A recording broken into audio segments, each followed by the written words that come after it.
항상 감사드립니다. 주님만을 바라보며 의지하고 고통과 어려움 속에서도 인내하며 승리할 수 있게 도와주시옵소서. 우리 교회 공동체를 사랑하셔서 귀한 말씀의 은혜의 시간을 허락해 주셨습니다.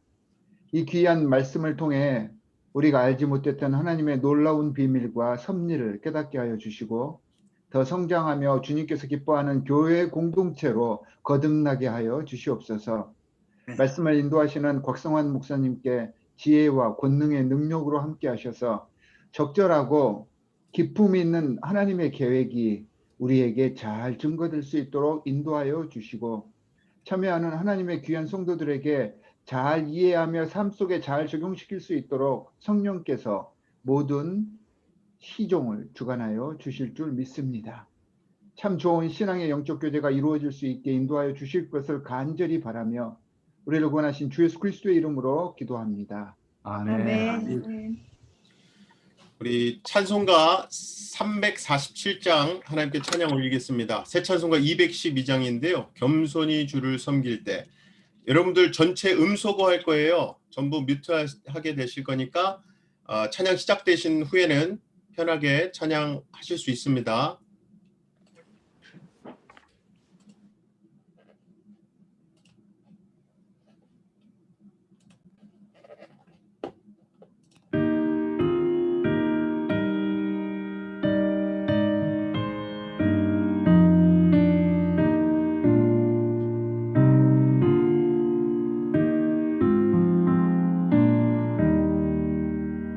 겸손히 주를 섬길 때 괴로운 일이 많으나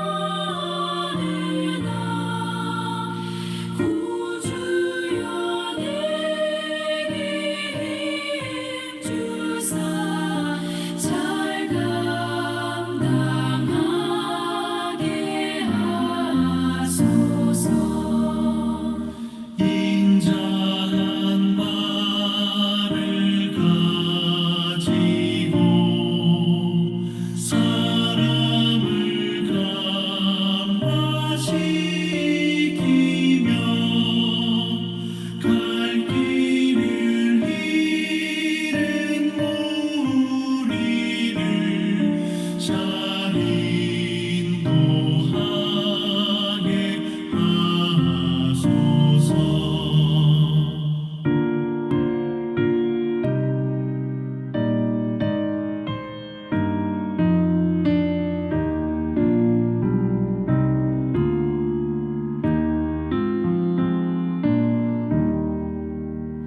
구주의 귀한 인내를 깨달아 알게 하시고 굳건한 믿음 주셔서 늘 승리하게 하소서. 장래의 영광 비추사 소망이 되게 하시며 구주와 함께 살면서 장평강 얻게 하소서.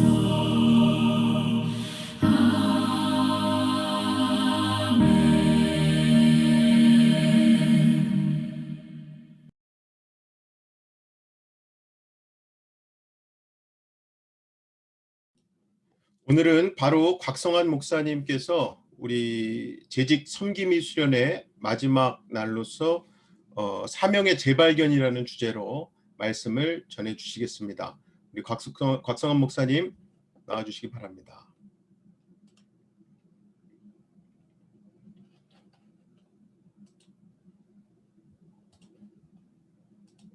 목사님 언뮤트 부탁드립니다.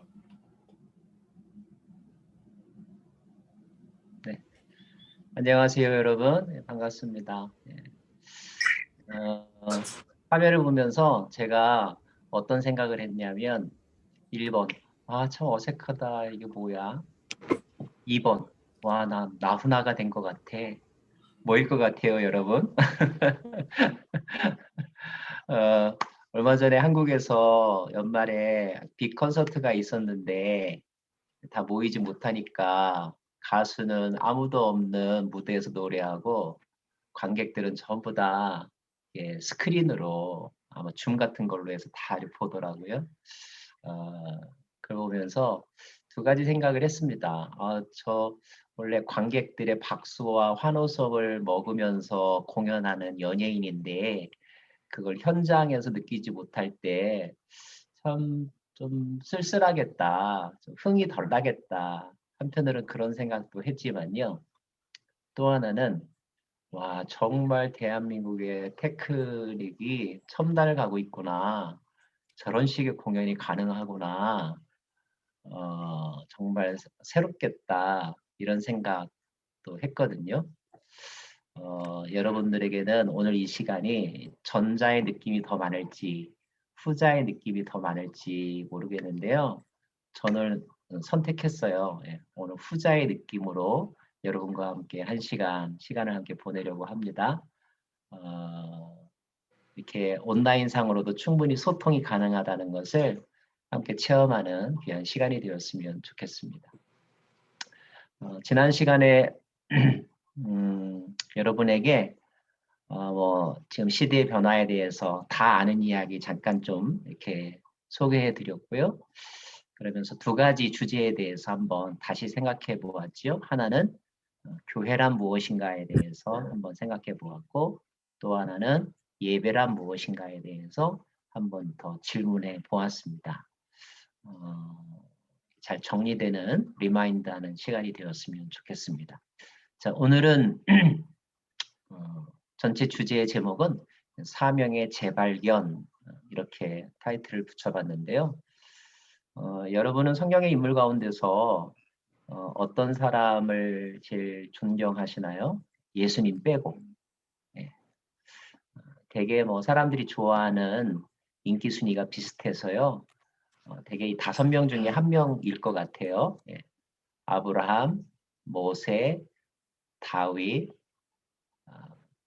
바울, 그리고 또 한 사람 요셉. 베드로. 누구요? 누구 말씀하셨죠? 여호수아? 네, 하여튼 이런 사람 가운데 한 분일 거라고 생각하는데 그중에 아마 통계를 보면 손꼽히는 사람이 바로 바울입니다. 바울은 사실 살아생전에 예수님을 본 적이 없는 사람임에도 불구하고 3년 동안 따라다녔던 제자들을 부끄럽게 할 정도로 예, 탁월한 사역의 대수환. 모습과 또 영성을 보여주었던 사람이 바로 사도 바울이죠. 예. 사도 바울이 서신서에서 자기를 소개하는 말이 있잖아요. 가장 많이 쓰는 말은 사도라는 말 쓰고요. 또 하나는 그리스도의 종이란 말을 씁니다. 종. 멀시. 그런데 또 하나의 표현이 뭐냐면 일꾼이라는 말을 씁니다. 일꾼. 그래서 오늘은 사도 바울을 통하여서 우리가 한번 다시 생각해 보아야 될 하나님의 일꾼, 그리스도의 일꾼은 어떤 스피릿과 어떤 애티튜드를 가져야 되는지 함께 살펴보는 시간이 되었으면 좋겠습니다. 왜냐하면 오늘 이 시간 가운데 들어오신 분들이 모두 다 우리 디트로이트 한인연합 장로교회를 섬기는 재직들, 섬김이들이잖아요. 너무 표현이 좋은 것 같아요. 섬기는 분들이기 때문에 그것을 다른 말로 하면 교회의 일꾼입니다. 그죠? 로컬 처치의 입장에서는 교회의 일꾼이고요. 조금 더 크게 보면 우리가 하나님의 일꾼으로 부름받으신 분들이잖아요. 그래서 특별히 연초에 특별히 성경적으로 하나님의 일꾼은 어떤 영성을 가져야 되는지 정리하고 또 자기를 점검하는 그런 시간이 되었으면 좋겠습니다. 자, 슬라이드 잘 따라오실 수 있으시겠죠? 중간중간에 혹시 필요한 부분이 있으면 우리 문 목사님이 좀 PPT 읽어주시면 고맙겠습니다. 네. 자, 한 5가지 주제를 한번 생각해 보려고 해요. 하나님의 일꾼이 가져야 될 중요한 영역. 첫째, 목적이 무엇이냐 하는 겁니다. Purpose driven life, Purpose driven church 이런 말들 많이 들어보셨죠? 자, 하나님의 일꾼이라고 한다면 디트로이트 한인연합 장로교회의 일꾼으로 재직으로 섬김이로 만약에 부름받았다면 우리는 어떤 목적을 가져야 하는가 하는 거죠. 바울을 예를 든다면 바울은 제가 바울 서신과 바울에 대해서 그래도 좀 많이 이렇게 연구하고 또 성경을 가르치면서 깨달은 것인데 딱 이렇게 요약할 수 있겠더라고요. 바울은 하나님 나라와 주 예수의 이름을 위하여 일했습니다. 라고 말이죠. 사도행전 28장 31절, 사도행전 제일 마지막 부분이잖아요. 바울이 로마에서 이태 동안 그 집에 유하면서 자기를 찾아오는 이들에게 하나님 나라와 주 예수 그리스도에 관하여 전하였다. 근데 막는 자가 없었다. 이런 표현이 있습니다. 이것이 바울의 그의 인생 후반부의 삶의 목적이 되었습니다. 목적이라고 하는 것은 너무 중요하죠. 목적은 또 우리의 방향이기도 하니까요. 윌리엄 빌리 선데이라고 하는 사람은 미국 프로야구 선수입니다. 초창기에 목적이 없는 인생은 실패하는 인생이다. 이런 말을 했습니다. 누구나 다 할 수 있는 말인데 유명한 사람이 했기 때문에 조금 더 여러분에게 아마 와닿을 수 있을 것 같습니다. 목적은 마음의 동기이며 행동의 방향이다.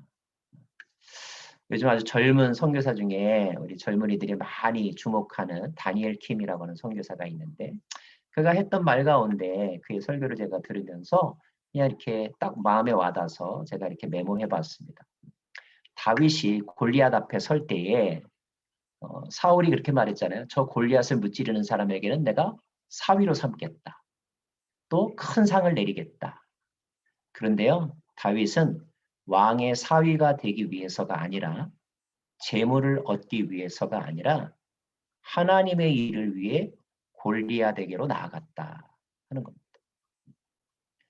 주목해야 될 표현, 세속적인 동기로는 결코 영적 전쟁에서 승리할 수 없다. 저는 이 시간에 여러분에게 스스로 한번 묻고 스스로에게 이렇게 점검하셨으면 좋겠어요. 그리고 그 답의 진실성 여부는 하나님만이 아세요. 이거는 아내가 뭐라고 할 수도 없고요. 또 목회자가 여러분에게 맞다 틀리다 말할 수도 없어요. 여러분 스스로 하나님 앞에서 정직하게 점검해 보아야 하는 것. 내가 왜 디트로이트 한인연합장로교회를 계속 다니고 있는가? 내가 왜 디트로이트 한인연합장로교회 장로로 섬기는가? 하는 것입니다. 답을 하나만 하라면 오늘 교과서적인 대답을 하실 거예요. 근데 여러분이 그 답을요, 여러분 안에 있는 생각 한 5가지 이상을 한번 적어보세요.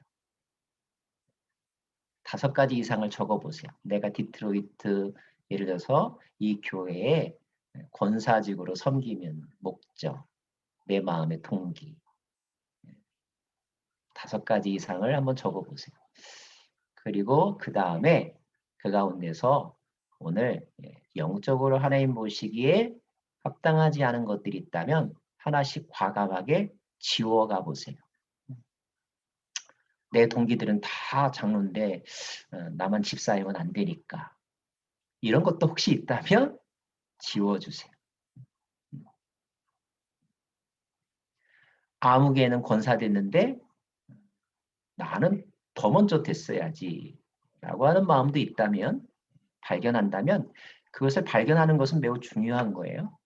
근데 그것을 과감하게 지워가는 작업을 하시면 좋겠고요. 마지막으로 최종적인 답 하나, 그것만 붙잡았으면 좋겠어요.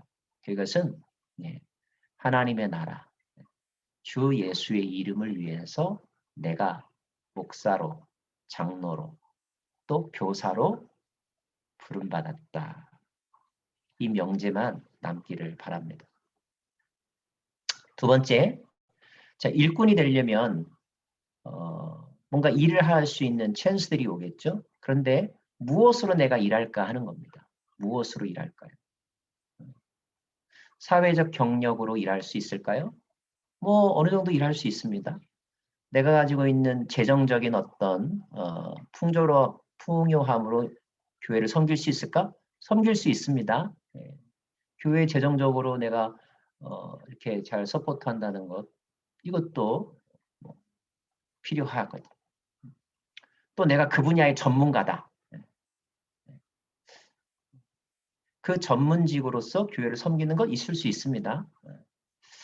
그런데 그것이 하나님의 일꾼으로서 가장 자랑스럽게 여기는 리소스가 될 수 있을까 하는 거죠.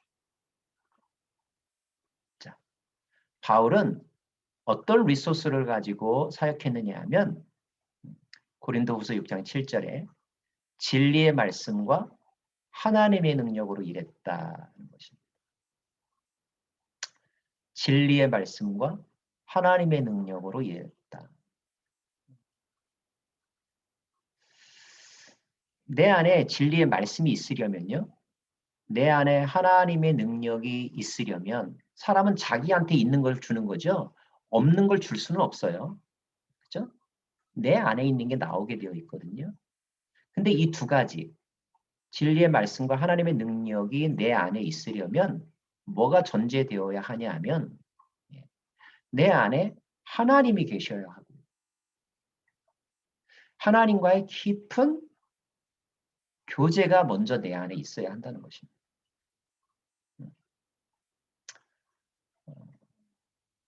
그것이 우리 안에 원동력이 되어야 한다는 거예요. 그것이 원동력이 되어야 하고 그 원동력을 가지고 내가 이제까지 살아오면서 내가 터득한 경험, 전문적인 지식, 내가 가지고 있는 어떤 재산 또는 학식 또는 여러 해 동안 교회를 섬겨본 나의 커리어, 그것이 동력이 될 수는 있어요. 동력. 그러나 동력 이전에 원동력이 있어야 된다는 겁니다. 근데 오히려 교회를 나온 지 얼마 안 되고 또 어떤 봉사직을 섬기신 지 얼마 안 되신 분들은 원동력에 의하여 움직여지는 것을 오히려 실감할 수가 있는데 연식이 이제 한 10년 이상 되고 연식이 한 20년 이상이 되면 어떤 현상들이 자꾸 보이냐면 원동력은 없고 동력으로 움직이는 일꾼들을 많이 보게 됩니다.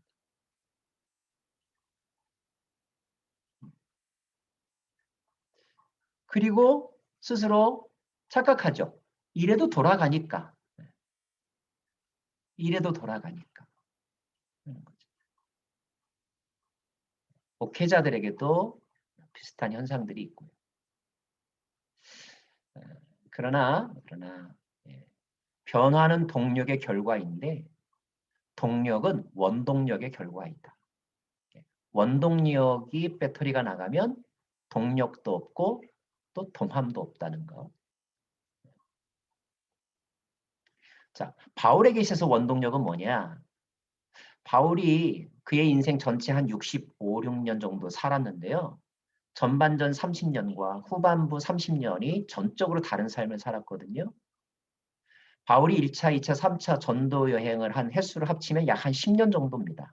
10년 정도.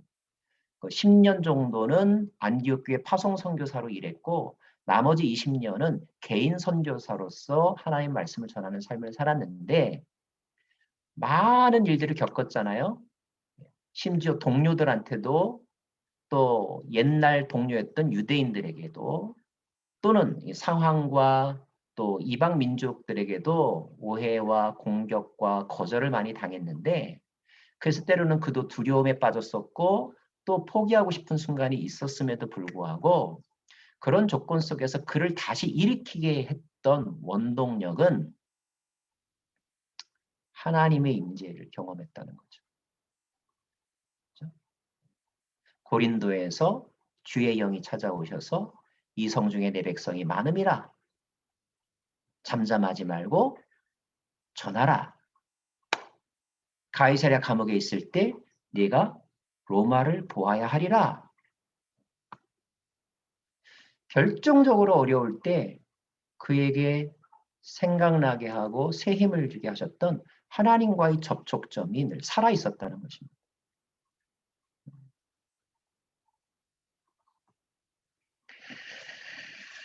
문 목사님 한번 읽어주실래요? 네. 열심히 있는 그리스도인들이 범할 수 있는 가장 보편적인 과오는 하나님의 일에 너무 바빠서 하나님과의 교제를 게을리하는 일이다. 네. 어떤 영성가가 쓴 책의 내용 가운데 현대 그리스도인들을 좀비로 만드는 가장 치명적인 바이러스는 뭐냐면 분주함이라는 거예요. 분주함. 근데 이 분주함을 꼭 직장 다니느라고 바쁘고 뭐 집안일 하느라고 바쁘고 이것만 분주함이라고 생각하지 마세요. 교회 와서 워크를 하느라고 분주하신 분들이 있어요. 그리고 뭔가를 행함으로써 내가 살아있다. 내 정체성이 무엇이다. 집사다. 장로다. 목사다. 이렇게 느끼시는 분들이 있어요. 그런데 그게 속고 있는 것임을 저는 이번 팬데믹을 통하여 다 경험케 하시는 거라는 생각이 들어요. 팬데믹을 통하여서요. 전 세계가 굉장히 분주하게 움직이다가 순간적으로 다 올 스톱을 했어요. 다 스톱했습니다. 모임도 못하고 여행도 못하고 출근도 못하고 다 스톱했어요. 그러자 전 세계 사람들이 뭘 해야 될지를 모르는 거예요. 집에 하루 종일 있는데 이게 너무너무 힘든 거예요. 처음에 아마 대부분 이런 경험을 하셨을 거예요. 교회 늘 나가던 사람이 교회를 못 나가니까 처음에 얻는 당혹스러움, 그 다음에 죄책감, 내가 이렇게 교회를 주일날 안 나가도 되나? 뭐 이런 느낌. 그런데 그 당혹스러운 느낌 다음에 오는 감정 중에 하나가 뭐냐면요. 편하다라는 생각이에요. 주일날 친교봉사 안 해서 좀 좋다. 차마 겉으로 말은 못하는데 속으로는 은근히 너무 좋은 거예요. 근데 좋지만 그게 드러내놓고 좋지 못하는 이제 양심의 어떤 소리들이 있죠. 그러면서 어떤 분들은 진지하게 한번 고민을 해보더라고요. 이 시간을 어떻게 보내야 되지? 이 시간을 어떻게 보내야 되지?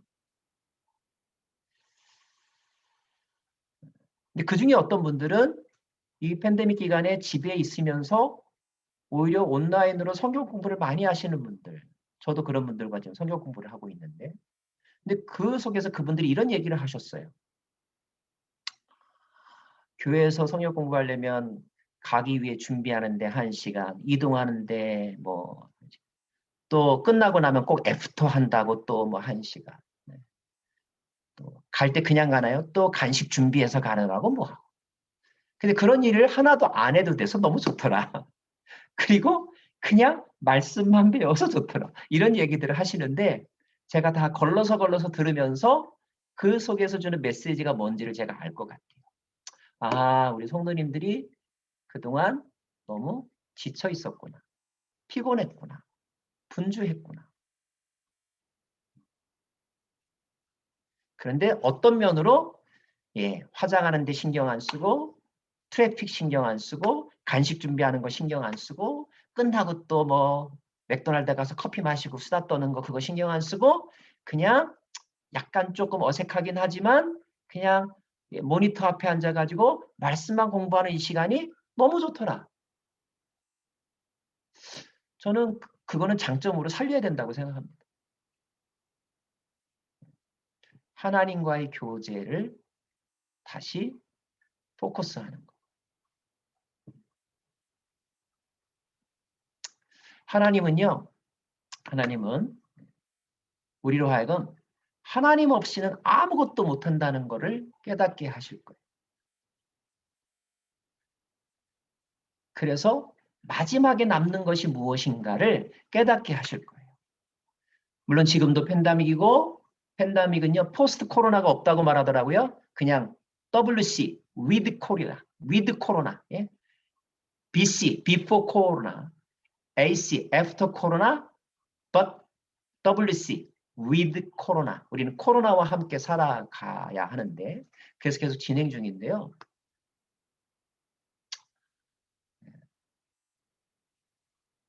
이 단계 속에서 우리들이 많은 것들을 느끼는데, 저는 궁극적으로는 인간들에게 뭘 느끼게 하실 거냐면, 하나님 없이는 우리가 살아갈 수 없는 존재라는 사실을 뼈저리게 느끼게 하실 거예요. 근데 여기 계신 분들은 그것을 꼭 겪어보고 느끼지 마시고 이미 예전의 경험을 떠올리면서 다시 느끼시기를 바라고, 또 오늘 이렇게 나눔을 통하여서 그 진리를 다시 한번 재확인했으면 좋겠습니다. 그래서 여러분에게 이런 질문하고 싶어요. 여러분 최근에 가장 언제 하나님을 느꼈는가? 그리고 여러분의 마음 가운데 어떤 말씀을 마음에 품고 살아가고 있는가? 올해 여러분에게 주신 말씀은 무엇인가? 그 진리의 말씀과 그리고 하나님의 능력의 기억, 하나님의 능력의 체험, 이것만이 여러분으로 하여금 그 사명을 감당하게 할 수 있다. 다시 한번 확인시켜 드립니다. 세 번째, 목적도 있고 또 리소스도 있다면 그 리소스들을 잘 활용할 수 있는 전략과 전술이 필요하잖아요. 전술은 사람마다 다를 수 있죠. 전술보다 조금 더 큰 개념, 전략이라고 하는 개념 좀 이렇게 정리해 보고 싶은데, 에베소서 4장 16절 말씀, 문 목사님 한 번 더 읽어주실래요? 네.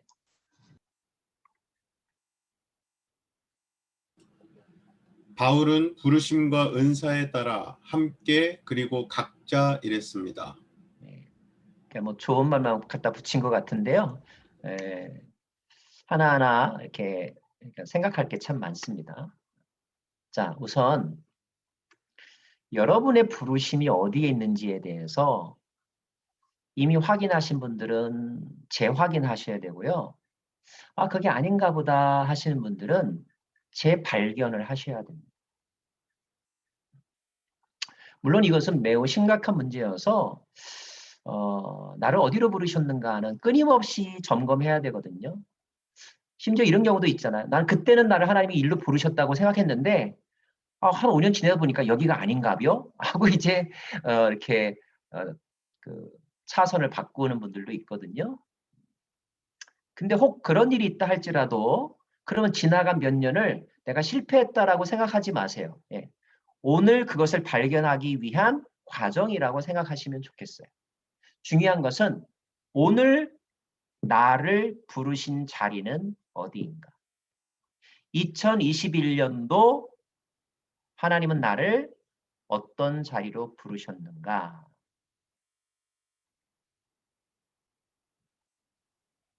이 소명의식을 분명하게 깨닫는 것 너무 중요합니다. 물론 이거를 좀 드러나게 하면 뭐 어떤 직분도 부르심이라고 말할 수 있겠죠. 또는 나에게 주어진 사역, 뭐 교사로 또는 뭐 무슨 사역 팀장으로 또 뭐 여러 운영위원회 중에서 나를 뭐 재정위원회 위원으로, 이것도 물론 부르심의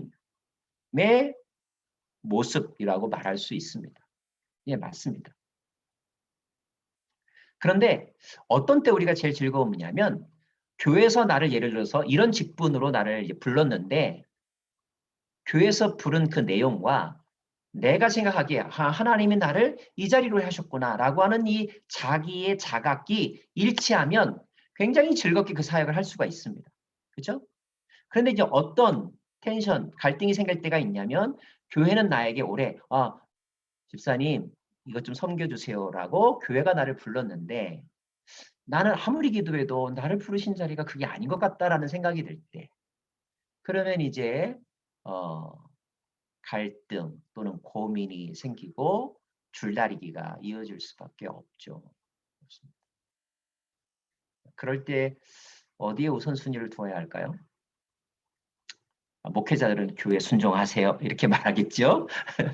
그러나 또 본인은 꼭 그렇게만 할 수 없는 마음의 고민들이 좀 있겠죠.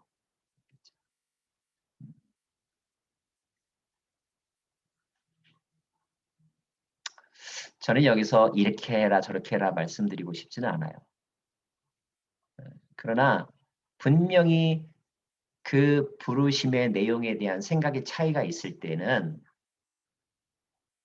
막 봉합해서 막 억지로 끌고 갈 일이 아니라 take time, 시간을 가질 때이다. 제가 올해 어떻게 강아지를 좀 입양을 해가지고 개를 기르고 있는데 개를 키우면서 배운 게 참 많은데요. 그 중에 하나가 강아지하고 산책을 나가면 즐거운 산책이 있고요. 짜증나고 답답한 산책이 있습니다. 즐거울 때는요. 강아지와 내가 같은 속도와 방향으로 착착착착 갈 때 너무 해피합니다. 그런데 어떤 때는요. 강아지가 막 나를 끌고 가려고 할 때가 있어요. 또는 나는 가려고 하는데 강아지가 두 발을 딱 세우고 안 따라올 때가 있습니다. 그러면 여기서 이제 줄다리기를 하는데 너무 심하게 하면 또 동물 학대가 되니까 이걸 어떻게 해야 되나 고민이 참 많을 때가 있습니다. 근데 이미 경험하신 분들이 있겠지만 제가 그때 터득한 저 나름대로의 팁은 뭐냐면 강아지가 제가 가는 방향으로 또는 가지 말아야 될 행동을 자꾸 하게 되면 일단 목줄을 한번 잡아 당깁니다. 멈추라는 표시겠죠. 멈추게 한 다음에 내가 가는 방향, 그 다음이 중요합니다. 내가 가는 방향으로 끌고 가진 않습니다. 멈추게 한 다음에 거기 그냥 서 있습니다. 그러면요. 아마 대부분의 강아지가 사색 고민을 합니다. 고민을 하고 그리고 주인이 뭘 원하는가를 본인이 생각한 다음에 그 다음에 따라오는데 그렇게 가면 다시 보조가 맞춰집니다. 억지로 끌고 가서 될 수 있는 일은 없는 것 같고요. 그렇게 해서 한다면 후유증이 큽니다. 서로 생각이 안 맞으면 멈춰야 됩니다. 그래도 해야 될 일이 많은데 저는 대단히 좀 조심스러운 말이지만 그래서 안 되면 그 일은 하지 않으면 됩니다. 어떤 결과와 efficiency, 효율성을 위해서 억지로 하려고 하지 마십시오. 그냥 기다리시면 됩니다. 그리고 함께 강아지는 생각하듯이 우리는 묵상하고 정말 마음을 비우고 하나님의 뜻에 질문하면 됩니다. 그러면 성령께서 움직여 주십니다. 출발은 좀 늦어질 수 있겠지 모르지만 결과는 더 빨라질 것입니다. 이것이 교회와 그 개인이 그분에 대한 부르심을 함께 확인하는 과정입니다.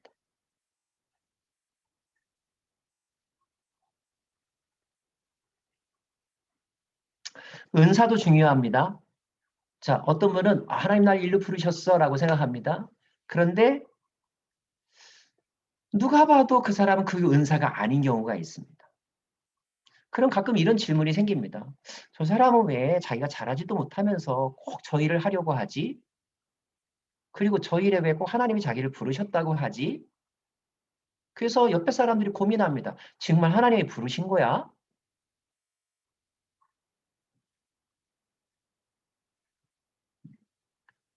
적합성이 참 중요합니다. 적합한. 그것이 은사라고 말할 수 있죠. 그 은사에 따라서 하는 것이 제일 중요하다. 좋다. 바울이 하나님의 부름을 받았습니다. 베드로도 하나님께 부름 받았습니다.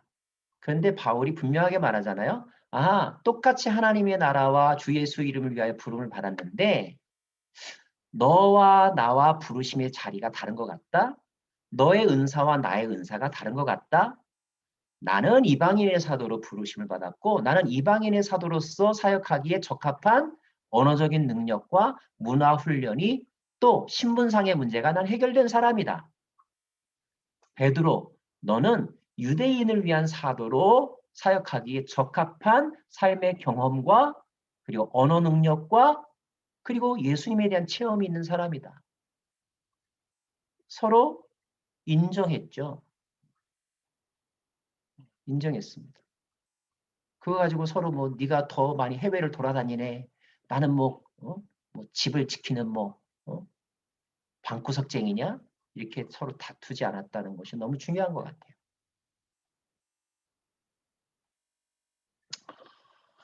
자, 의사는 생명을 살리는 일에 부름을 받은 사람이잖아요.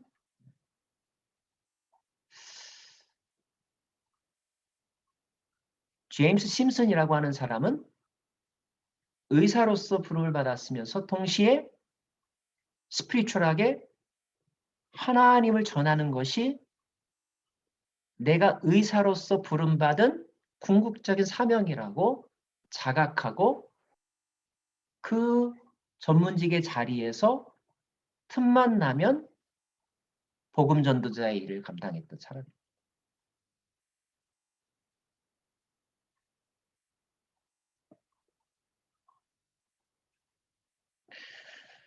자신의 은사가 무엇인지를 아는 것, 개발하는 것, 바르게 사용하는 것 중요합니다.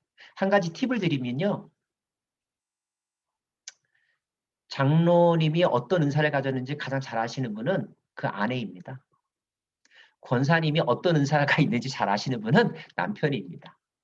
그리고 자녀들이 제일 잘합니다.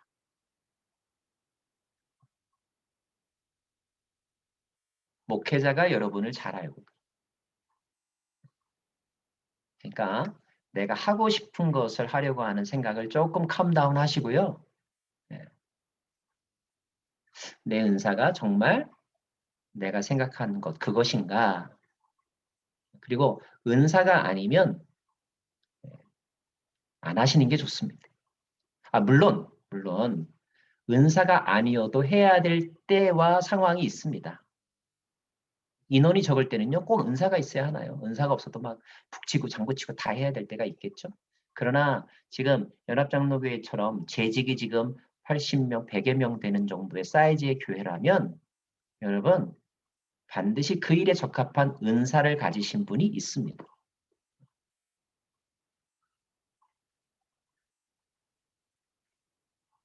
서로의 은사를 인정해 주시고 토스하는 그런 배려와 겸손이 있었으면 좋겠습니다.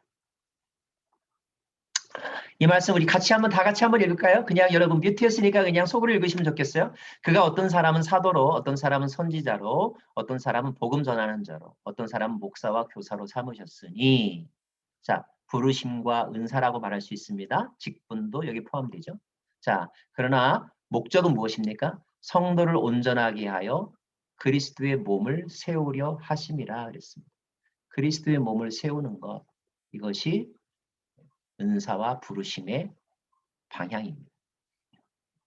자, 그래서 오늘 이런 질문했으면 좋겠어요. 교회는 2021년도에 나를 어느 자리에 세우셨는가? 동시에 내가 가장 즐겁게 그리고 내가 가장 잘할 수 있는 것이 무엇인가?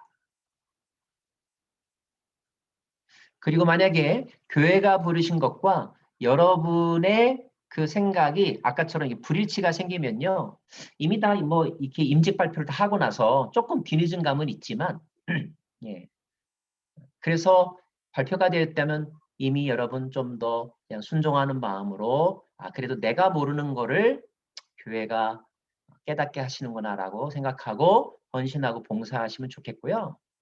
근데 해도 너무 안 되더라. 마음에 너무 기쁨도 없더라. 그리고 이런 거 가지고 고민했을 때 목사님이 한 번, 두 번 권면하고 또 격려하시고 말씀으로 조언을 해주셨는데 그래도 내 안에 그 문제가 해결이 되지 않더라. 그러면요. 예, 그러면 정말 진지하게 가서 말씀하시고 퀴트하세요. 퀴트하세요. 자꾸 뒤에 가서 뒷담화 하지 마세요. 나는 싫은데 자꾸 하라고 그래. 그러면서 컴플레인 하지 마세요. 그냥 퀴트하셔도 됩니다. 감히 제가 말씀드리는데 주목사님들 죄송한데 여러분이 그 일을 안 하셔도 교회는 예, 막말로 돌아갑니다. 하나님의 역사는 이루어집니다.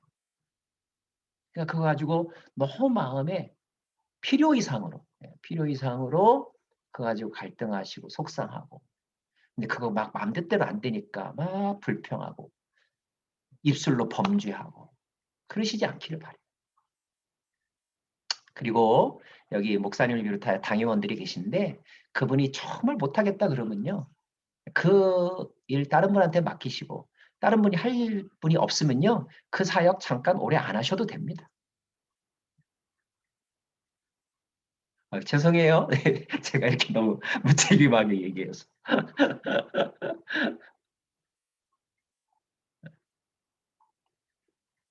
그것도 하나님의 음성일 수 있겠다. 이렇게 생각해보라는 뜻입니다. 제 말씀은요. 네. 자, 하나님이 주신 비전은 결코 혼자만의 힘으로 이루어질 수 없습니다. 그렇죠? 우리는 하나님이 아니기 때문에 알파와 오메가가 될 수 없어요. 우리는 알파이거나 베타이거나 감마이거나 이렇게 하나만 할 수 있습니다. 때문에 모든 일을 하려면 혼자 해서는 안 되고 함께 해야 되고 그래서 공동체가 중요하고 자, 여기서 중요한 것은 인정하고 존중하는 태도인 것 같아요. 인정하고 존중하는 태도.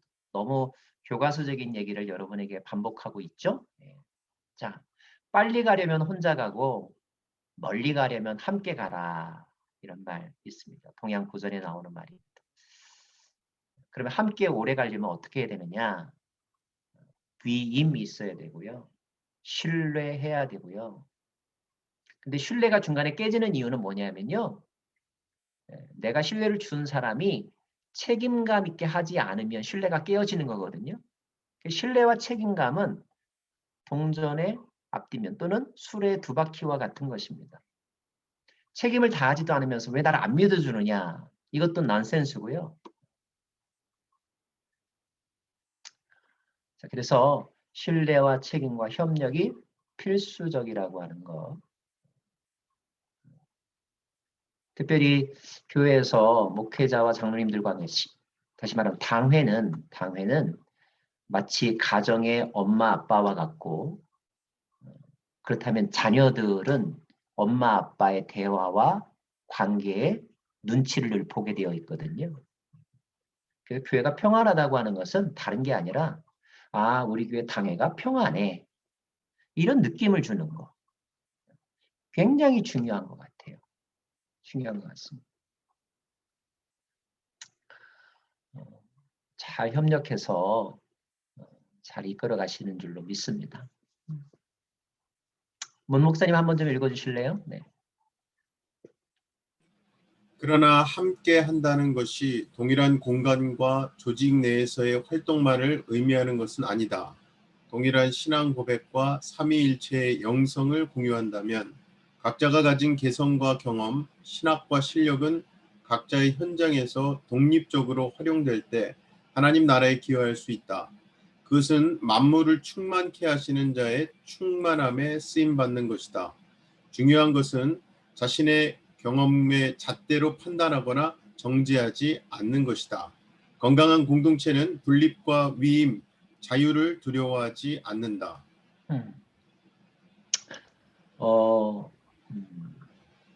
불안한 지도자는요. 불안한 가장은요. 자식들을 내 밥상아리에 자꾸 모으려고 합니다. 내 눈에 보이는데 자꾸 두려고 해요. 그것은 전혀 근거 없는 시도는 아니에요. Out of sight, 아웃 오브 마인드라고. 예. 눈에서 멀어지면 마음도 멀어지는 거니까요. 그러나 자존감이 있는 지도자와 건강한 리더는 꼭 내 눈앞에서 그 일을 해야 된다라고 생각하지 않습니다. 각자 알아서 잘하고 있어. 눈에 보이지 않아도 잘하고 있을 거라고 믿고 있고 그 믿음을 또 상대방은 실망시키지 않죠. 자, 이것이 팀 미니스트리죠. 팀 미니스트리. 저는 부교육자가 150명이었던 교회에서 사역을 함께 했습니다.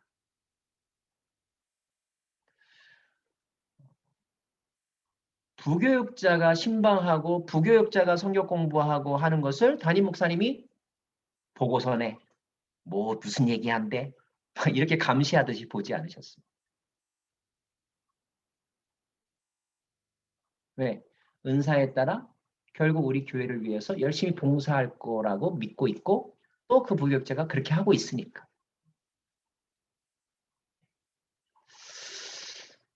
평신도가 평신도를 공부하고 가르치는 것에 대해서 이건 교회마다 단계가 있는데요. 그것을 아직은 금지해야 되는 단계의 교회가 있고요.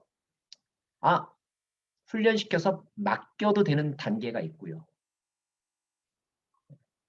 일괄적으로 말할 수는 없습니다. 그거는 디트로이트 한인장로교회의 영적 또는 조직적 평가를 거치고 난 다음에 교회가 당회적으로 결정할 일일 것 같아요. 그러나 앞으로의 방향은 그렇게 되었으면 좋겠어요. 우리 구역, 오이코스 팀장이라고 하나요? 뭐라고 해야 되죠? 예. 하여튼 구역장, 그분들이 함께 성경 공부하고, 기도 모임하고, 커피 브레이크하고, 또 기타 등등등등 하고 하는 것들을 활발하게 할 수 있고, 그것을 보면서 교회와 또 당회는 너무 우리 교인들 너무너무 영적으로 잘 놀고 있어. 너무 건강해. 이렇게 될 수 있는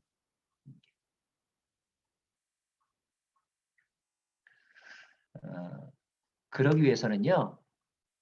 제가 이런 얘기한다고 왜 우리 교회는 안 그럽니까? 이렇게 하시면 안 돼요. 왜냐하면요. 훈련되지 않은 상태에서 하면 반드시 탈이 나기 때문에 훈련이 필요한 과정이 있죠. 그냥 그런 훈련이 필요하고 훈련을 시키고 난 다음에는 그런 방향으로 가야 사역도 활발해지고 자율성도 창의성도 조직력도 풍성해지는 것이다. 그래서 훈련의 중요성은 너무너무 필요합니다. 자, 네 번째 자세입니다. 같이 읽을까요? 바울은 겸손하게 헌신적으로 자유롭게 일했습니다. 자, 빌립보서 2장 5절 말씀 너희 안에 이 마음을 품어라 라고 하는 이 마음이란 단어를 어떤 영어 성경은 attitude라고 번역하거든요. 이런 태도를 가져라 이런 말입니다. 자, 그 태도는 아마 겸손일 거예요. 겸손한 마음. 또 헌신적인 마음.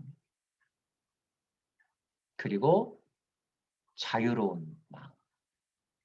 자, 먼저 겸손을 이렇게 정의해 봅니다. 겸손은 자기 비움, 자기의 기득권을 내려놓음이며 겸손할 때 상대의 마음 문이 열린다. 하나님은 목이 곧은 사람을 권위자로 위임하지 않으십니다. 하나님은 거만한 사람에게 권위를 위임하지 않으십니다. 하나님께서 권위를 주어 세우시는 사람은 성경적으로 보면 모두 다 온유하고 겸손한 사람들이었습니다. 이것은 하나님의 온유함입니다. 라는 말이 있습니다. 자존심 가지고 교회 섬기시지 않았으면 좋겠어요. 자존심과 자존감을 구별했으면 좋겠어요. 우리의 자존심을 건드리는 일들이 교회에 사역하면서 자주 일어납니다. 상대방은 꼭 의도하지 않고도요. 어떤 말을 했는데 그 말이 평소 내가 싫어하는 말, 싫어하는 말투로 들릴 때 내가 굉장히 기분이 나쁠 수가 있습니다.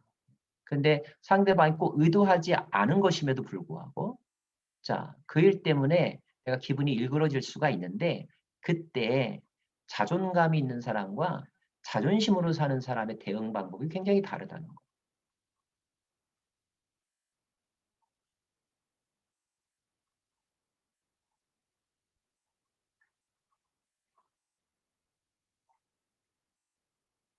자, 헌신이라고 하는 말, 이거 뭐 여러분 뭐 자녀를 위해서 헌신하고 또 이렇게 오늘 재직으로 여기 오실 분들이면 적어도 10년 이상, 어떤 분은 뭐 거의 한 3, 40년 이 교회를 섬기신 분도 계실 것 같아요. 여러분의 수고와 그동안의 땀과 눈물과 기도와 희생을 하나님도 아실 거고 저는 그 자리에 없지만 그래도 제가 목회자로서 참 감사를 드립니다. 디트로이트 한인연합장로교회를 섬겨주셔서 너무 감사하고 부족한 목회자들을 잘 서포트해 주셔서 당임원들에게 감사드립니다. 감사드립니다.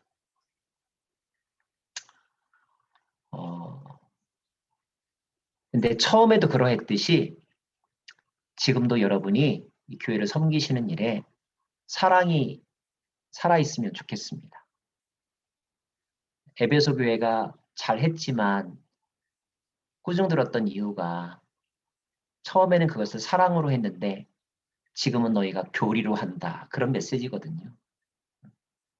그래서 사랑하는 마음으로 섬겨주시면 여러분의 봉사가 더욱더 빛나지 않을까.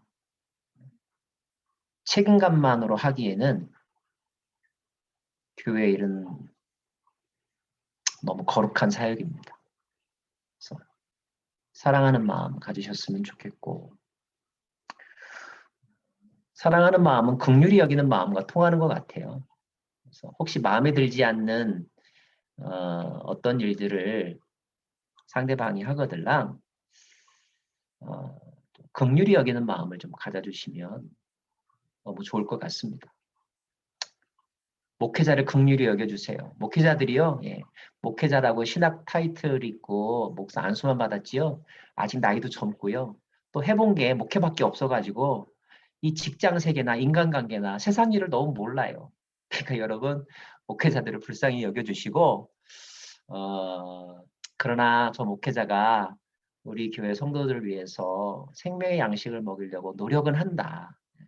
그 마음 하나만 봐주시면 너무 감사할 것 같아요.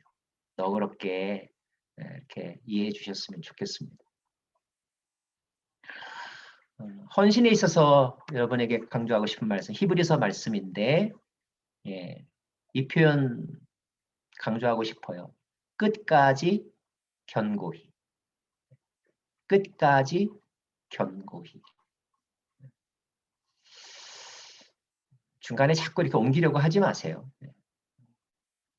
그냥 내가 이 교회에서 장례식 치른다.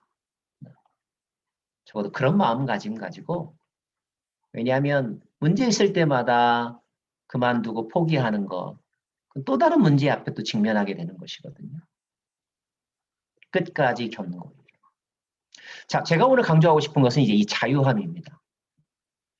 이 자유함이란 뭐냐?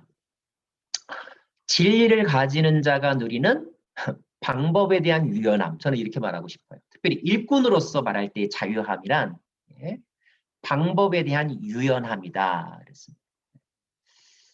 융통성이 있는 사역자, 유연함이 있는 사역자는요. 형식을 바꿀 줄 압니다. 내용을 바꾸라는 말이 아닙니다. 본질을 바꾸라는 말이 아니에요. 형식을 바꿀 줄 아는 너그러움이 있어야 된다. 두 번째, 기다릴 줄 알아야 된다. 제가 아까도 그랬잖아요. 하지 않은 일을 한다면 멈춰라. 그러나 강제로 끌고 가진 말아라. 거기서 함께 생각하라. 그러면 함께 길을 찾게 된다는 거예요. 근데 이걸 못하는 조바심이 우리 안에 있습니다. 우리 한국에서 미국까지 와서 유학으로든 아니면 그냥 이민으로든 와서 사실 정도의 분들이면요. 우리는요. 수많은 경쟁의 과정에 이미 익숙하신 분들입니다. 그렇죠? 또 이민사회 속에서 서바이벌 하셨다는 이야기는요. 피 튀기는 경쟁에서 살아남으신 분들이에요. 그래서 저와 여러분의 이 DNA 속에는요. 본능적으로 뭐가 있냐면 경쟁의식이라는 게 있고 그 다음에 빨리 그 일을 해야 내가 살아남고 인정받고 성취감이 있다라고 하는 조바심이 타민족에 비해서 좀 강한 것 같아요. 우리는. 근데 이걸 내가 인정하는 것만으로도 굉장히 큰 힘이 됩니다. 그걸 우리 인정했으면 좋겠고요. 그리고 이제는 빨리 가려고 하지 말자. 그게 다 모래 위에 세운 집과 같더라. 한국교회의 성장에 대해서 짧은 역사 가운데 세계적인 성장을 했다. 물론 자랑할 만한 일이고 또 앞으로 자랑해도 됩니다. 하지만 그 이면의 그림자와 부작용을 우리는 지금 겪고 있잖아요.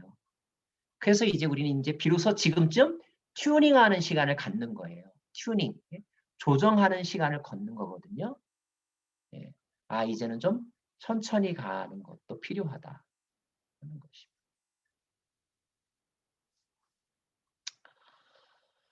갈라디아서 5장 13절 말씀. 형제들아 너희가 자유를 위하여 부르심을 입었으나 그러나 그 자유로 육체의 기회를 삼지 말고 오직 사랑으로 서로 종노릇하라라고 그랬습니다. 저는 자유를 그 세 가지 단계로 구별하는데요. 무엇으로부터의 자유 첫 번째, 무엇 안에서의 자유 두 번째, 무엇을 향한 자유 세 번째. 자, 오늘 이 말씀은 이런 뜻입니다. 내가 자유를 위해 부르심을 입었어요. 쉽게 말하면 북한에서 탈출했어요. 자유를 찾아서. 그런데 그 자유를 누린 자가 다시 북한으로 들어가는 거예요. 다시 북한으로 들어가는 것은 중국 공안에게 잡혀서 들어가는 게 아니라 내가 이제 자유케 되었는데 내가 억지로가 아니라 내가 자발적으로 원해서 북한 땅에 들어가겠다. 이게 사랑으로 종노릇하는 것입니다. 왜 하나요? 거기 가서 복음 전하려고 아니면 북한의 민주화를 위해서 내가 해야 될 일이 있기 때문에 등등 어떤 사명감을 가지고 내가 안 할 수 있음에도 불구하고 사랑하는 마음으로 그 힘든 일을 짊어지는 거. 이것이 성경이 말하는 최고 수준의 자유입니다.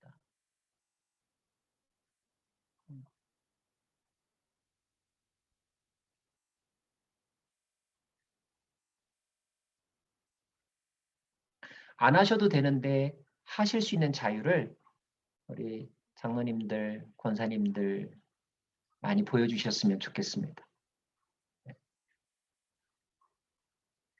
자, 마지막. 자, 목적 했습니다.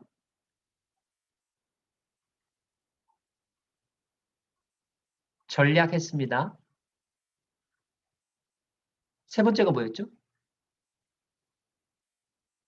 제가 말하고도 저도 잊어버리니 여러분은 얼마나 잘 잊어버리시겠어요.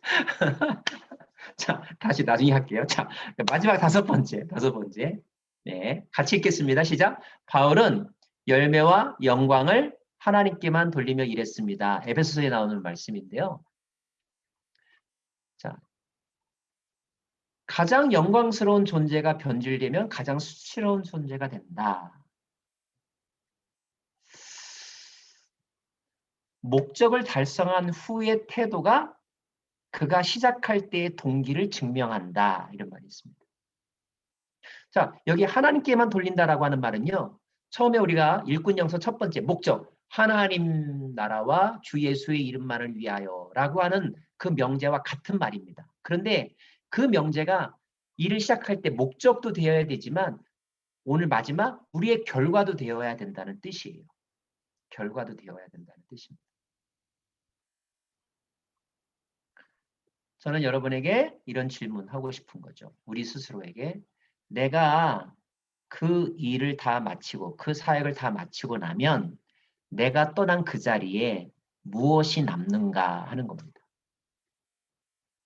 이것이 내가 제대로 그 사역을 잘 했는가 아닌가를 프루프해 준다는 거죠.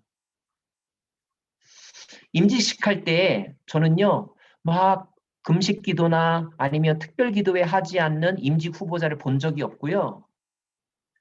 임직할 때 이렇게 축복하는 말을 하면 제가 축하받아도 되나요? 이 힘든 자리 이런 말 하지 않는 후보자를 제가 본 적이 없고요. 그리고 임직받은 그 자체에 대해서 너무너무 감사하게 그리고 비장한 마음을 갖지 않은 후보자를 제가 본 적이 없습니다. 저도 목사 안수받을 때 그랬고요. 그래서 그 말은 뭐냐면 다 그런 목적, 하나님의 나라와 주 예수의 이름을 위하라고 하는 목적 의식을 분명히 가졌다라는 말이에요. 그런데 몇 년 지나고 나서 또는 그분이 은퇴하고 나서 결과의 순간에서 보면 그때 깨닫게 됩니다. 임직할 때 그분이 했던 말은 그냥 스스로도 속았던 거구나.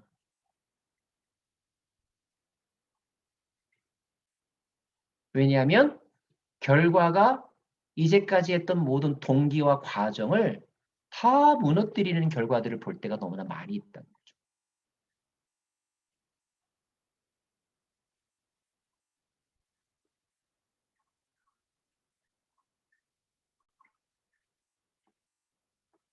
사도행전 14장에 보면요. 바울이 루스드라에서 안진뱅이 된 자를 고쳐준 적이 있습니다. 그래서 사람들이 막 몰려들면서 바나바와 바울에게 제우스냐 헤르메스냐 막 이렇게 칭찬하는 일이 있습니다. 그때 바울이 좀 너무 과격하게 흥분하면서 자기 옷을 찢으면서 그 사람들로 하여금 그 일을 못하게 막습니다.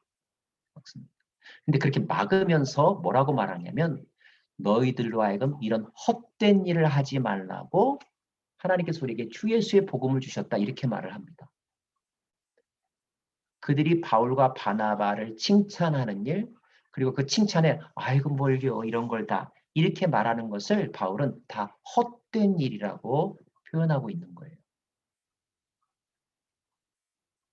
그리고 바울은 이 모든 것을 행하신 분도 하나님이시고 하나님께 영광을 올려드린다라고 마무리를 합니다. 저는 이것이 우리의 마지막 퇴장의 모습이었으면 좋겠습니다.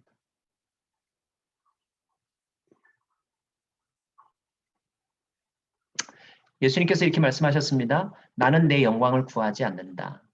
그러나 나를 위해 영광을 구하는 분이 계신데 그분은 심판자이시다. 하나님이시다. 이런 말이겠죠. 만일 내가 나를 영광되게 한다면 내 영광은 헛된 것이다. 나를 영광스럽게 하시는 분은 바로 너희가 하나님이라고 말하는 내 아버지이시다. 존경은 다른 사람이 해주는 거지 내가 나를 존경할 만하다고 말한다고 해서 내가 존경을 받는 건 아니다라는 뜻입니다.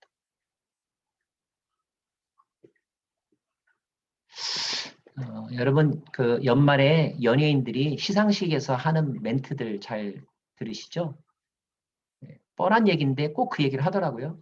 감독님과 작가 선생님과 그 다음에 스태프들에게 감사합니다. 이 영광을 올려드립니다.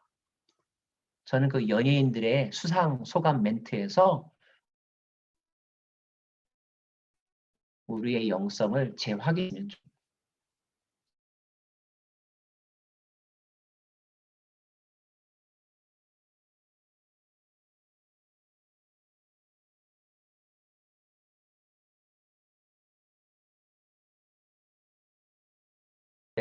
제가 감동받았고 제 사역의 이게 본질이 이어야 된다라고 성으로 한번 낭독하겠습니다. 우리가 이 직분이 비방받지 않게 하려고 즉 욕을 얻어먹지 않게 하려고 무엇이든지 아무에게든지 내가 거리낌이 없게 하고 즉 걸림돌이 되지 않게 하겠다. 오직 모든 일에 내가 하나님의 일꾼으로 스스로를 세우고 내가 하나님의 일꾼이라고 하는 마인드를 갖고 일하겠다 이런 뜻입니다. 많이 견디는 것, 환난과 궁핍과 고난과 매맞음과 갇힘과 난동과 수고로움과 자지 못함과 먹지 못함 가운데서도 깨끗함과 지식과 오래 참음과 자비함과 성령의 감화와 거짓 없는 사랑과 진리의 말씀과 하나님의 능력으로 의의 무기를 좌우에 가지고 영광과 욕됨으로 그 일을 했으며 악한 이름과 아름다운 이름으로 그러했느니라. 이 말은 뭐냐면 칭찬받을 때도 있고 요구도 먹을 때도 있었고 또는 비난받을 때도 있었고 또 미화될 때도 있었지만 그 일을 했다는 것입니다. 우리는 누군가에게 속이는 자 같이 느껴졌을 때도 있었지만 나는 하나님 앞에서 참된 사람이었고 사람들이 아무도 알아주지 않는 무명한 사람 같으나 나는 하나님 나라에 분명한 이름 있는 자가 되었고 사람들은 나를 별 볼 일 없어. 그 사람이 이제 끝났어. 죽었어. 라고 하지만 그러나 보라. 우리는 살아있고 사람들은 저 하나님한테 벌 받아서 그래. 징계를 받는 자 같으나 그러나 나는 죽지 않았고 근심하는 자 같으나 항상 기뻐하고 가난한 자 같으나 많은 사람을 부유하게 하고 아무것도 없는 자 같으나 모든 것을 가진 자로다. 이게 사도 바울의 고백입니다. 저는 이런 영성으로 여러분들이 올 한 해 우리 교회를 잘 섬겨 주셨으면 좋겠습니다.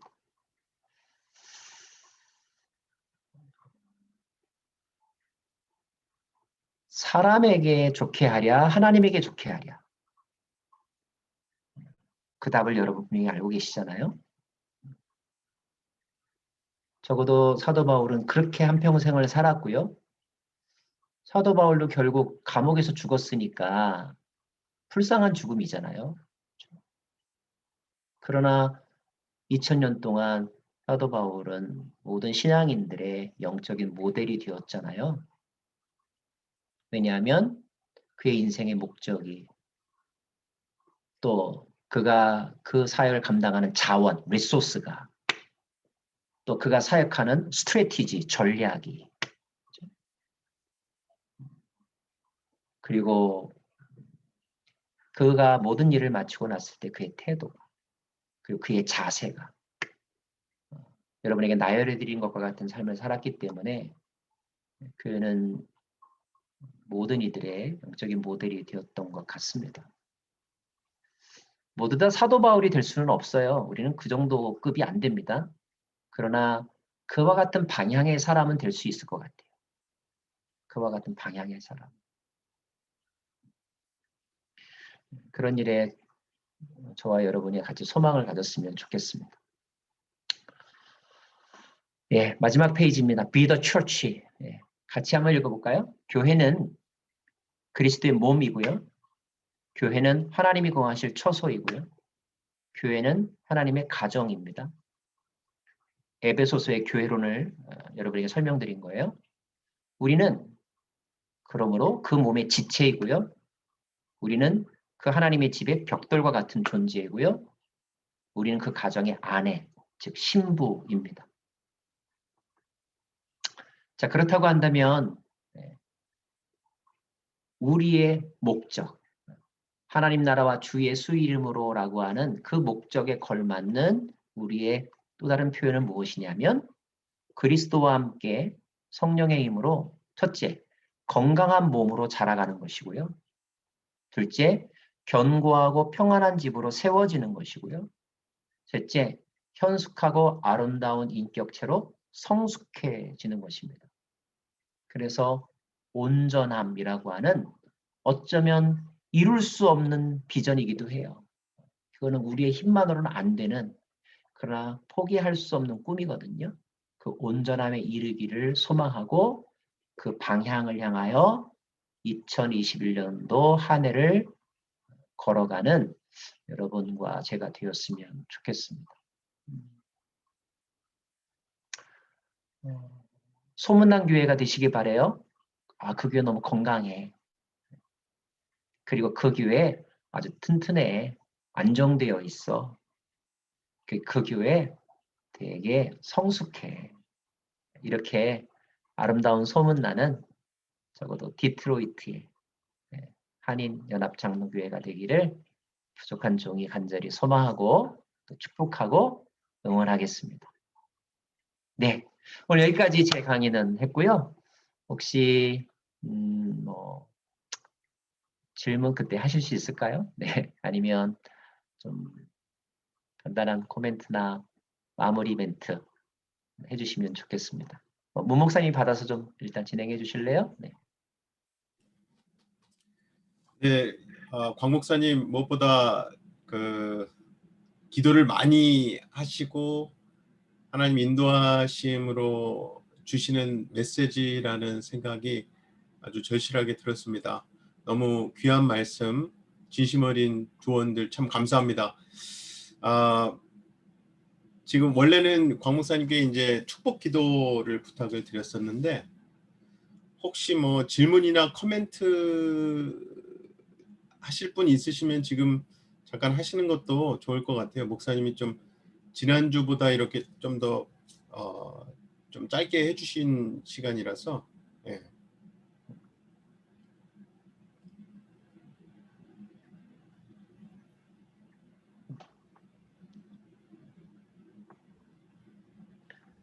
만약에 질문이나 코멘트 있으시면 이제 언뮤트 하시고 음소거 해제하시고 하시면 됩니다.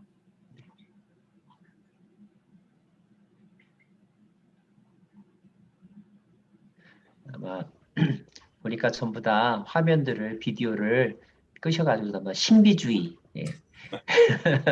그리고 몇몇 분들만 얼굴을 나타내어 주셨어요. 감사합니다.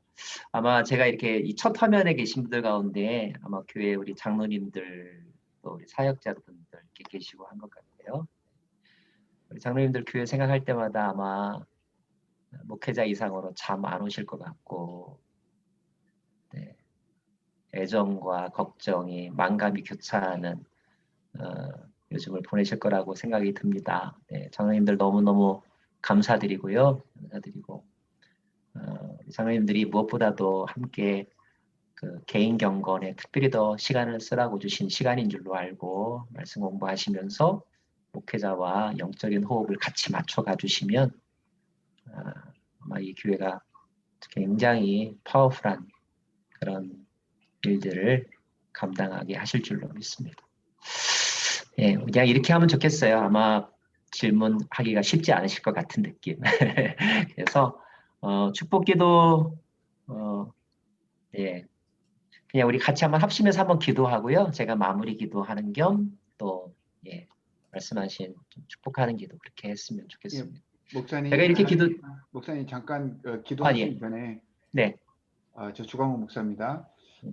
그래도 이제 우리 곽성환 목사님께서 2주 동안 저희들을 위해서 하나님의 귀한 말씀을 잘 풀어서 우리에게 설명을 해주시고 알려주셨습니다.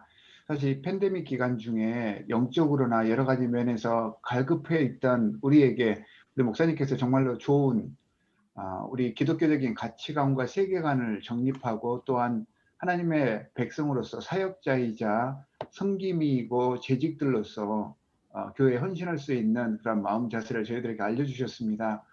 일단 곽상환 목사님께 너무 감사를 드리고요. 제가 보니까 물론 이제 그 영상 이런 온라인 그 컨퍼런스에서 이기도 하겠지만 정말 우리 교회 지금 여기 참석하신 분들이 진짜 집중해서 다른 어떤 시간보다 정말 많이 집중해서 지금 이 클래스를 들었던 것 같아요. 그래서 너무 감사를 드리고 제가 보기에는 조만간 또 한 번 더 부를 것 같은 그런 예감이 드는데 저희들이 요청하면 또 언제든지 말씀을 좀 전해주시면 정말로 감사하겠습니다. 일단 여기 지금 계시는 분들 우리 목사님께 너무 감사하다고 박수로 이렇게 표현해 주시면 감사하겠습니다. 목사님 감사합니다. 정말로 수고하셨습니다. 네, 감사합니다. 또, 네. 감사합니다. 네. 입니다. 우리 이렇게 한번 기도할게요. 여러분 한번 생각해 보세요. 이민 생활하면서요. 목사님 저희들도 요즘에 교회 못 나가잖아요. 근데 제가 이렇게 제 결론 중에 하나는 이거였어요. 예배는 혼자서 드리겠는데 그래도 참 사람이 그립다. 교회 가서 교인들 보고 싶다. 이런 마음이 들 때가 있더라고요. 그래서 제가 깨달은 거, 교회는 공동체구나. 응? 예배는 1대1로 할 수도 있는 것이지만 하나님은 공동체로 함께 예배하는 것을 좋아하시는구나. 그 공동체 안에서 우리는 서로 위로받고 함께 성장하는구나. 이민 생활하면서요, 친척보다 더 자주 만나는 사람이 교인입니다. 그렇죠? 가족보다도 더 자주 만나고 밥을 같이 먹는 사람이 교인이었어요. 근데 이제 하나님이 너무 그러니까 교회 못 모이게 하고 가족끼리 먹어라. 가족을 회복시켜 주시는 특별한 시간을 주셨단 말이에요. 자, 이제 앞으로 또 하나의 가족은 삼성전자가 아니고요. 또 하나의 가족은 교회잖아요. 이 교회 공동체가 다시 이제 대면하여 볼 날을 소망하고 저는 올해 그렇게 인사합니다.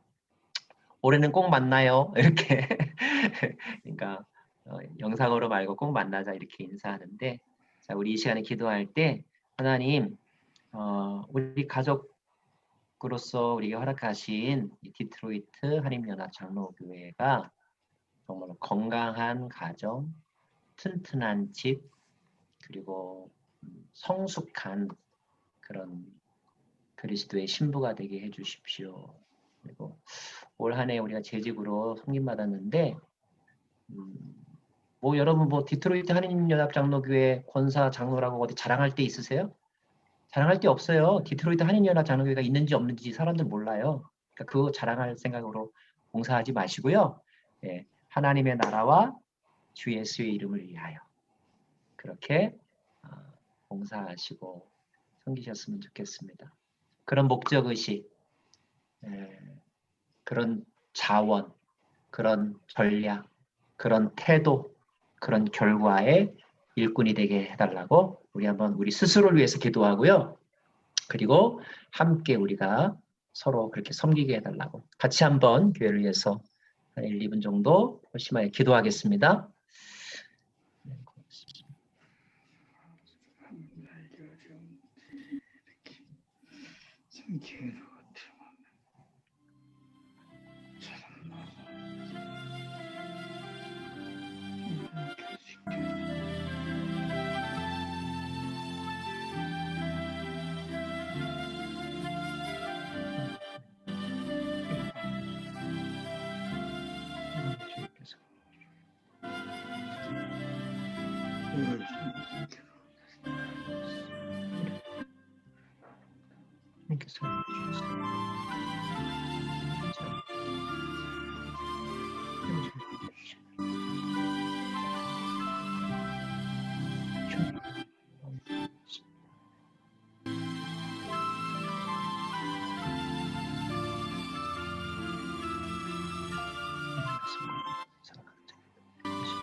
하나님 감사합니다.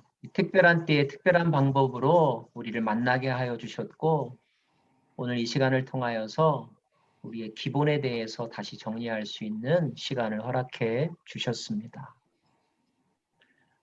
그동안 우리들이 교회를 어떻게 섬겨왔는지 자기 스스로를 점검하는 시간이 되기를 원하며 또 앞으로 어떻게 섬겨야 될지 조정이 이루어지는 시간이기를 간절히 원합니다. 또 오늘 이 시간 속에서 하나님이 주신 깨달음을 사단은 또 이런저런 말과 잡념으로 또 빼앗아 가려 할 터인데 이 시간에 선포합니다. 모든 어둠에 속한 영들과 또 하나님의 진리의 말씀을 앗아가는 회방자들을 대적합니다. 예수의 이름과 권세로 물리칩니다. 누가 뭐라고 해서가 아니라 성령께서 오늘 이 시간에 각 사람에게 심어주신 그 생각을 깊이 음미하고 다시 한번 말씀과 비교하며 확인하는 과정을 통하여서 깨달음이 우리의 마음판에 새겨지게 하여 주시고, 그리고 우리의 사역의 현장에서 열매로 나타나게 하여 주옵소서. 하나님, 조바심을 내려놓습니다. 하나님, 허탄한 생각들도 내려놓습니다. 하나님의 교회는 영원하며 하나님의 교회는 그 어떤 것에도 무너지지 않을 것임을 저희들은 믿고 있습니다. 우리 로컬 교회도 바로 그 하나님의 교회가 되기를 간절히 원합니다. 디트로이트 한인연합장로교회를 섬기는 모든 재직들, 또 처음 나오신 분에서부터 개척 때부터 섬기신 분들, 또 사역자들, 당회원들, 하나님 주님께 올려드립니다. 주님께서 필요하셔서 세우셨습니다. 마땅히 주의 일을 잘 감당할 수 있기를 원합니다.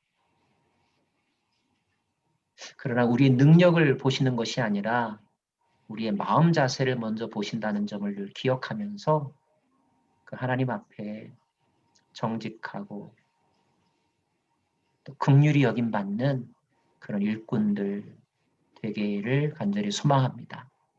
성령님 인도하여 주옵소서. 올 한 해 주님의 몸된 교회에서 영적인 농사꾼으로 농사를 지을 때에 때로는 또 태풍도 오고 가뭄도 오고 또 홍수도 나겠지만, 그러나 수확의 계절에 추수할 것이 분명히 있을 줄로 믿습니다. 그 소망을 품으면서 인내하며 또 기다리며 또 내게 주어진 그 자그마한 일에 최선을 다하는 한 분 한 분 되게 하여 주옵소서. 우리 모든 성도님들의 가정의 형편도 살펴주시고 일용할 양식과 일할 수 있는 직장과 또 병마와 싸워 이길 수 있는 체력과 면역력, 또 가족 간의 화목과 사랑도 풍성하게 공급하여 주옵소서. 육신이 연약한 자 회복시켜 주옵시고, 영적으로 침체에 빠져든 자들에게 생기를 불어넣어 주시고 말씀으로 다시 일으켜 세워 주옵소서. 감사와 찬양과 영광을 주께 올려드리며 이 교회의 머리가 되신, 또 이 교회의 신랑 되신 걸어가신 예수 그리스도의 이름으로 기도드립니다. 아멘. 아멘. 아멘. 목사님 정말 감사합니다. 수고하셨습니다. 감사합니다. 감사합니다. 오이코스 행정팀에서 아주 짧은 광고 하나 부탁드린 게 있어 전해드립니다. 그 오이코스 중에서 온라인으로 오이코스 모임하시기 위해서 유료 줌 어카운트가 필요하신 분들은 오이코스 행정팀 이메일로 꼭 연락 주시기 바랍니다. 그리고 지난주에 오이코스 행정팀에서 재직과 섬김이 분들에게 출석 체크 링크를 오늘 거 마지막 날 강의 것도 같이 보내주셨거든요. 그래서 그 링크 통해서 또 출석 체크도 부탁드립니다. 감사합니다. 좋은 밤 되십시오. 네, 수고하셨습니다. 수고하셨습니다. 고맙습니다. 우리 성김이 재직 여러분 너무 감사합니다. 감사합니다. 감사합니다.